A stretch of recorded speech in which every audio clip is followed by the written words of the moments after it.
Je vous remercie. Je voudrais tout d'abord vous saluer et vous remercier pour votre présence massive. Cela montre un peu l'intérêt que vous portez à l'activité gouvernementale. Messieurs les ministres, Mesdames, Messieurs les journalistes, notre pays a vécu des moments tragiques à travers des manifestations violentes qui ont entraîné des pertes en vies humaines, des blessés et une destruction sans précédent de biens publics et privés. Ces manifestations font suite au prononcé du verdict du procès opposant M. Ousmane Sonko à Mlle Adji Sarr, portant sur une accusation de viol et de menace de mort, précédé par les appels du leader du PASTEF à un mortal combat à la résistance. Aussi, a-t-il lancé un appel à tous ses militants et sympathisants pour de rallier Dakar pour engager le combat final, pour déloger le président Macky Sall du palais. Je l'ai cité. Je présente, au nom de son Excellence M. Macky Sall, président de la République, du gouvernement et de l'ensemble du peuple sénégalais, nos condoléances aux familles qui ont perdu des proches. Nous compatissons à la douleur des blessés. Nous souhaitons un prompt rétablissement et leur exprimons toute notre solidarité. Des enquêtes sont ouvertes pour déterminer les causes des décès et situer les responsabilités. Les violences notées, les destructions de biens publics et privés ont des répercussions négatives et un coût considérable qui mettent en péril les emplois, les entreprises locales, tout comme les partenaires de pays amis et l'activité économique en général. Une évaluation est en cours pour estimer l'ampleur des pertes matérielles afin de déterminer les mesures à prendre au profit des entreprises et les mécanismes de soutien appropriés pour l'ensemble des victimes de ces événements. Mesdames, Messieurs les journalistes, avant-hier, j'ai visité le chantier du BRT, Bus Rapid Transit. Le spectacle est affligeant. Il en est de même pour l'université, ce temple du savoir dont les espaces académiques ont été profanés. Le préjudice économique, financier, émotionnel et réputationnel subi par la nation est inestimable. Nous condamnons sans réserve toute forme de violence, de vandalisme et de destruction. Ces actes ne peuvent en aucun cas être justifiés. Ils ne font qu'aggraver les tensions et peuvent engendrer des divisions au sein de notre société.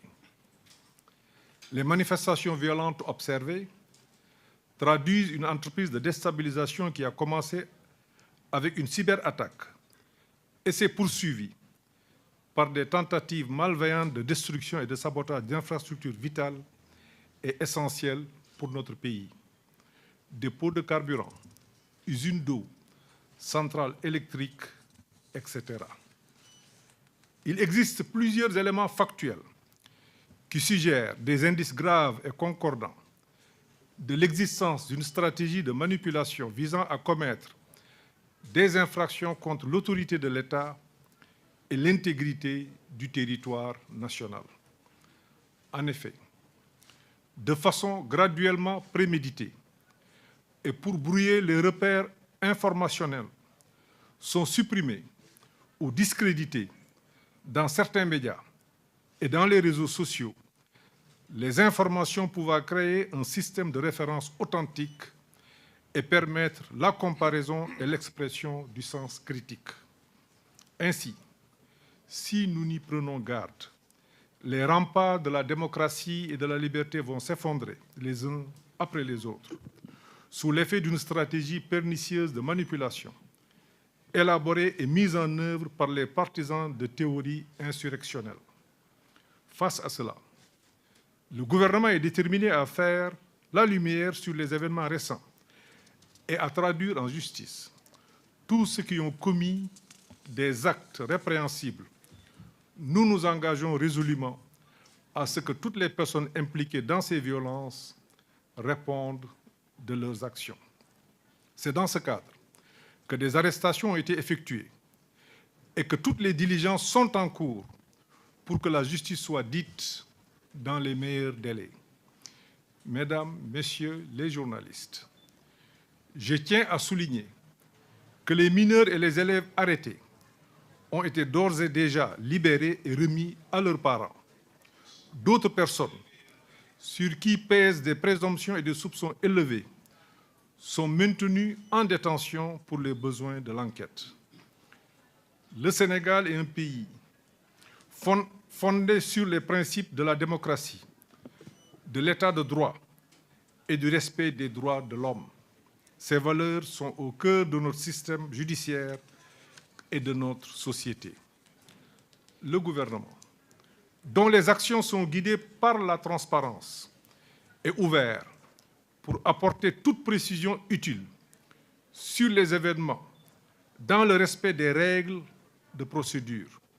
C'est pourquoi j'invite les acteurs de la société civile et les associations de droits de l'homme ainsi que la presse à se rapprocher de nos services compétents pour être en mesure d'apporter un traitement juste et équilibré de l'information basée sur des faits avérés. L'impératif de transparence a, en effet, toujours guidé les actions du gouvernement et nous y veillons dans le respect des lois en vigueur. Toutes les questions de sécurité publique ne peuvent être débattues sur la place publique. Si chacun est libre de se faire son opinion sur toute question, il n'en demeure pas moins que beaucoup de données échappent à celles et à ceux qui s'épanchent sur les réseaux sociaux en réfléchissant à la place des citoyens pour les manipuler au lieu de les informer. Le gouvernement a la pleine mesure des enjeux et des stratégies de déstabilisation du pays qui sont à l'œuvre. Et c'est sur cette base entend mener pleinement, assumer ses responsabilités. Les malheureux événements sont intervenus dans un contexte de dialogue national proposé par le président de la République, son Excellence M. Macky Sall, dans son élan naturel d'inclusion, pour offrir une plateforme citoyenne où les représentants de la société civile, les partis politiques et les acteurs clés se réunissent pour échanger des idées, discuter des défis auxquels notre pays est confronté et proposer des solutions constructives. Aussi, voudrais-je rappeler que le gouvernement reste encore et toujours engagé pour la recherche de la paix et de la concorde nationale. Les ministres des Forces armées, de la Justice, de l'Intérieur et le ministre porte-parole du gouvernement sont ici présents pour apporter les éclairages nécessaires sur toutes les questions d'intérêt national. Je vous remercie de votre attention et nous sommes à votre écoute. Merci beaucoup, Monsieur le Premier ministre. Donc, chers amis de la presse, nous allons ouvrir la liste des intervenants. Une première liste de 5, si vous en convenez.